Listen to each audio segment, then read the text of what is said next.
Okay, let's unpack this. Today, we're driving deep into the financial independence, retire early movement. FIRE, you've shared some really great sources with us.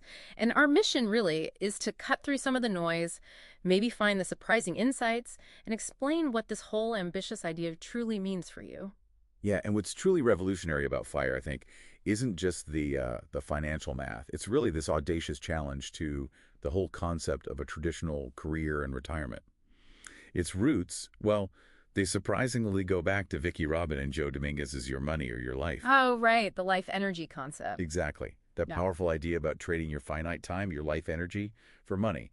But FIRE really blew up in the 2010s, amplified, by online communities, blogs, Mhm. figures like Peter Adeney, Mr. Money Mustache. The guy who retired at 30, yeah. That's him. He became sort of a poster child for it. Okay, so if FIRE is about this, deeper shift in how you view your time and money, your life energy, how does that radical idea actually translate into, well, the practical side, the numbers? What's the engine here? That's a great question. Mm. Because, while the philosophy is profound, the practical core is, well, it's undeniably aggressive. It's built on an exceptionally high savings rate.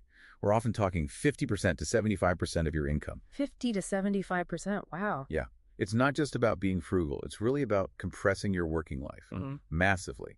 A 70% savings rate, for instance, could theoretically get you there in, under 9 years? Incredible. And the target number, that's the 25X rule, right? Exactly. You aim to save 25 times your planned annual retirement expenses. So if you think you'll spend, say, $60,000 a year in retirement. Then your FIRE number is $1.5 million. Precisely. That's your target nest egg. But hang on, that 25X rule, doesn't that just flip the 4% safe withdrawal rate on its head? And that 4% rule is usually talked about for a standard 30-year retirement, wasn't it? You've hit on a key point. Yes, it's the inverse of the 4% SWR. And that guideline was modeled, assuming typically a 30-year retirement window. But if you retire at 40, you might need that money to last 50 years. Or even more. Exactly.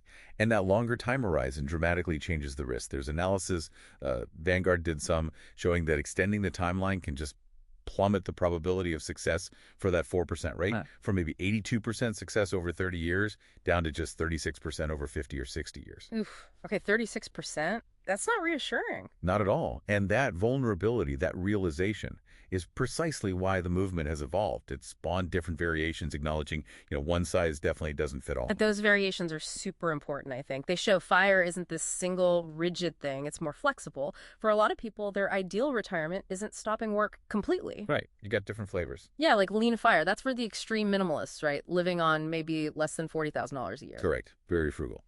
Then you have the opposite end, fat FIRE. More luxurious lifestyle, bigger nest egg needed, like $2.5 million or more. Yep. But the really insightful ones for me are the hybrid models. Like Barista FIRE. Exactly. Where you leave your main career, but you work part-time. Maybe somewhere that gives you just enough income. And crucially, health insurance, right? That's a big one in the U.S. Huge. Health insurance is often the key driver there.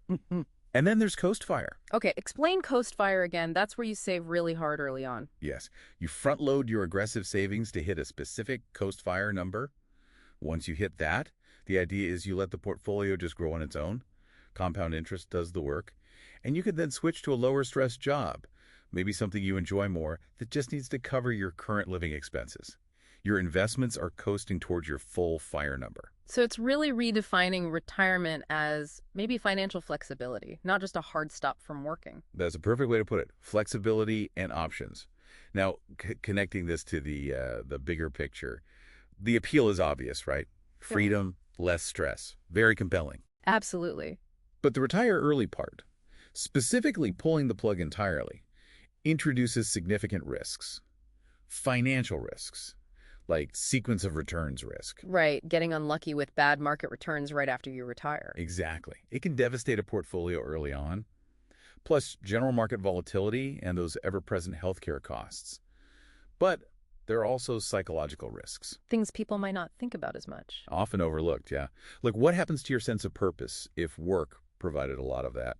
Or social isolation, potentially, if all your friends are still working full-time. That makes sense. So achieving financial independence seems like a universally good goal. Absolutely robust goal. But the retire early part, that needs way more thought about the non-financial side. Deep consideration, yes, of these sort of human aspect. That loss of purpose thing is interesting.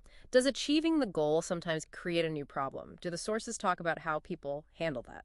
They do, though maybe more implicitly. Yeah. You see a lot of FIRE adherents emphasize finding or developing hobbies, passions, maybe volunteer work, Before they quit.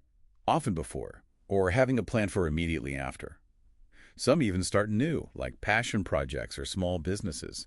The idea isn't just to escape from something, work, but to enable a life rich in meaning, whatever that looks like for you. Okay, so wrapping this up, what does this all mean for you, the listener? Full-blown early retirement, stopping work entirely at 40. Maybe that's not feasible or even desirable for everyone, but the core lessons from FIRE seem really powerful universally. Definitely. Intentional spending. Thinking about where your money, your life energy goes. Right. And aggressively saving, taking control of your financial future proactively. It's not just about stopping work. It's about building that financial flexibility, living a life that feels purposeful to you. It's about having options at different stages. You could be young, aiming for Coast Fire eventually. Or mid-career, thinking Barista FIRE might offer better work-life balance down the road. It gives you a framework. Exactly. It provides tools and a mindset. So maybe consider this. If the real value here isn't necessarily escaping work entirely, but gaining the freedom to choose the work you do and when you do it, what does that shift? What does that redefine about your own career goals, your own search for purpose? That's a great question. Definitely something to think about as you continue your own deep dive into what truly matters for your financial future. Until next time.